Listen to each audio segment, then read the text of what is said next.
the sense of self, the worthiness, is a fundamental seed that is restricting a lot of people from expressing fully. Welcome to Satori Mindset Podcast. My name is Yuki Yoshi, and this is your time, your moment to reflect on yourself, your life, and to integrate your journey to feel aligned, and to ultimately make the awakened version of you a default mode. So let's begin. Okay, so in this video, I want to talk about the third pillar of the soul purpose ascension. So I have 5 pillars of what allows people to feel living aligned with the soul purpose, and this is the third one.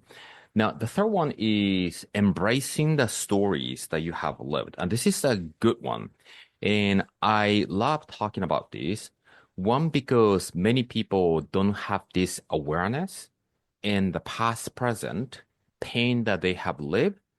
It becomes an obstacle for most people. But when we understand the nature of the soul and what the soul is here to do, every single consequence, circumstance that you have gone through, you actually are meant to go through to realize what is it that you're here to do.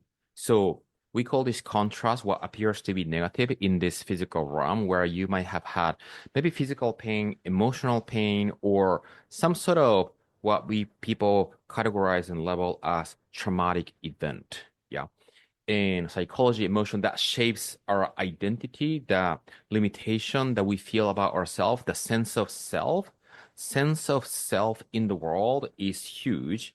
That is sort of like a foundation for how most people are living, the quality of the life or the absence of quality of the life based on the worthiness, because how we feel about ourselves, the sense of self in this world, dictates what we attract when we understand the universal law of vibration and attraction, cause and effect. So it's really important to understand what we have gone through in the past and to be able to embrace that. Let me give you an example, because I'm a good example for that. Like, I had many injuries in the past, right?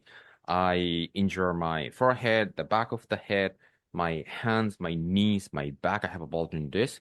I have impingement in my shoulder, right? I don't have any severe pain or injury, but all over my body, I was injured at some point. That led me to study neuromuscular therapy, led me to study conscious movement, and I have helped people through that, right?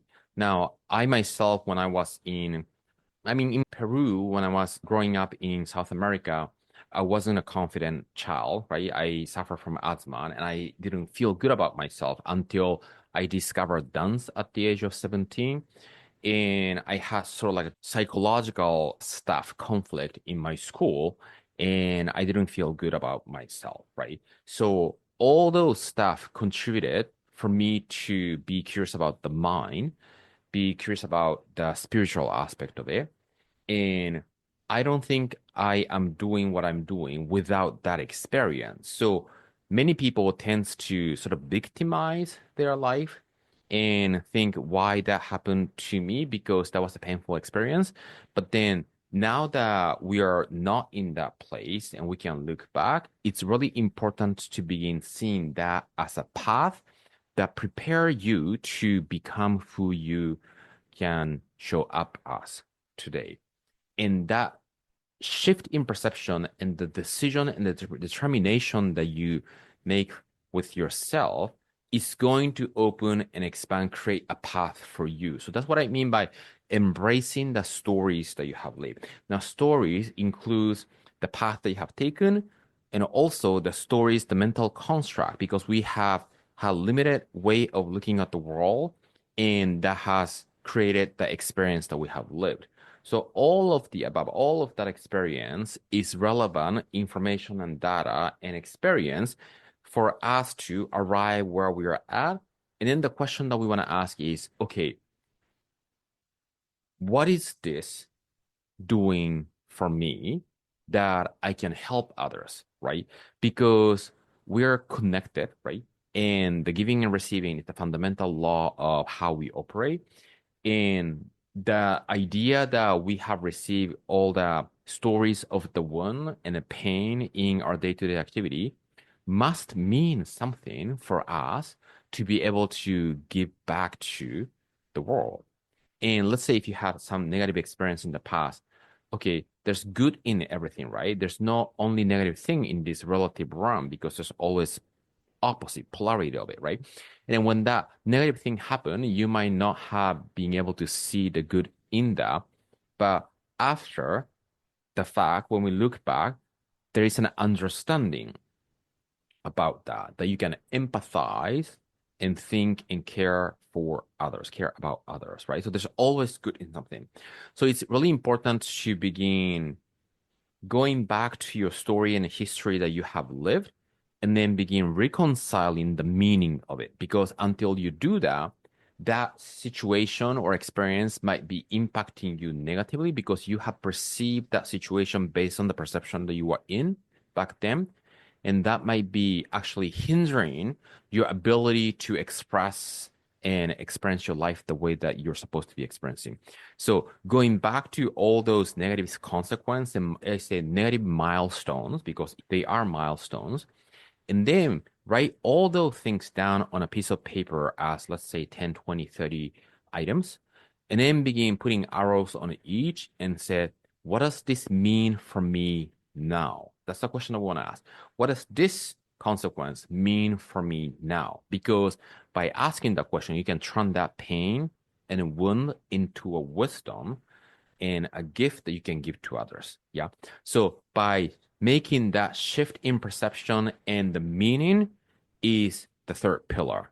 Yeah. So nothing, no part of the life that you have lived is wasted at all. You're embracing the story that you have lived so you can move forward, open, and expand into creating the future in the now. So if you want to go dive deeper into these 5 pillars of soul purpose ascension, I want to invite you to the soul purpose ascension workshop 5 day that I did. It's been recorded and it's in the soul purpose school group that I have. Understanding and embodying this piece is a key because it's a piece that holds a lot of people back, right? The sense of self, the worthiness is a fundamental seed that is restricting a lot of people from expressing fully. So I hope to see you in the inside and everything is going to be expansive and good only if you embrace the story. So see you on the other side. Thank you for listening to the podcast. A message I want you to take with you is this. You have a power to choose how you see yourself and the world at any given moment. So stay connected to that wisdom.